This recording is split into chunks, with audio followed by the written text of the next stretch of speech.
Hi everyone, my name is Sue Firth and I've come on today to talk about some of the things that I typically see with high achievers, and in particular in relationship to understanding stress for them.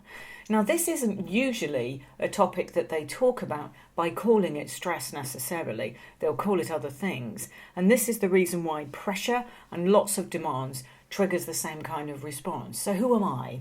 I'm a business psychologist, I'm a transformational coach, and I also make a difference to people's lives through understanding stress and managing change.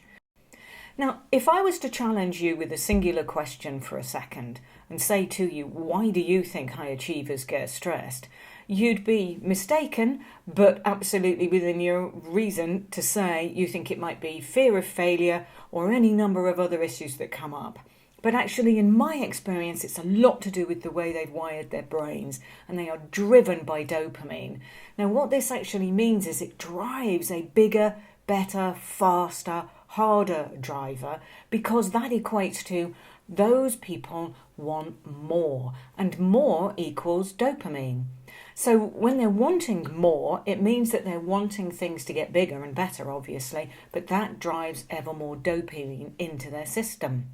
Now, there's nothing wrong with being hooked on dopamine, but it's equally feeding a gap, and because of the gap, it feeds the dopamine driver. So the gap is, what is the difference between what they have and what they want?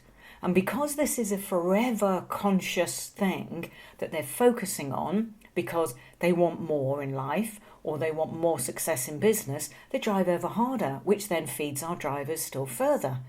Now, Carla is a psychologist who introduced 5 drivers, and this includes working harder, working faster, working stronger, and therefore, in many ways, wanting to get things right, or the be perfect driver. If you've got please others in there, it can be a little bit tricky, and I would add one that Carla doesn't refer to, which is actually that I think we compete. But that means the issue isn't about work-life balance, even though it's a popular theory. And that doesn't mean this is wrong, by the way. It's just that for executives, I find they need to balance something different.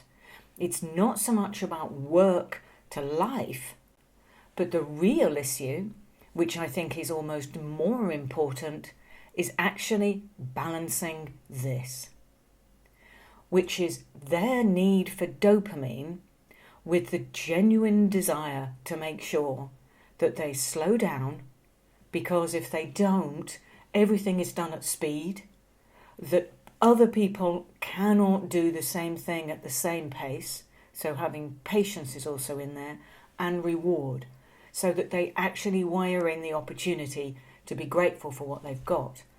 Now, if they don't, it tends to feed this bigger cycle, which is this drive between being dissatisfied with what they've got, driving goals to win, which drives more dopamine, which pushes them harder. Unless, as you can see on the bottom, they don't feel they've got control or don't have the solutions that they want. And this tends to mean they increase their grip or speed. But the problem with that, in a way, is that you then actually risk annoying your team. So on the left-hand side, you've got, it's great if we can find solutions with increased awareness and good tools that we apply consistently. But if we don't, what happens with execs is they tend to try and stay in the business, driving even harder, leaning into a situation because they use the same tools they've always used. So executives and high achievers actually have quite a high capacity for stress and change, which is a good thing, except for the fact that it means they don't always recognise when they're getting stressed. And this is the reason why I've put this last slide up for you.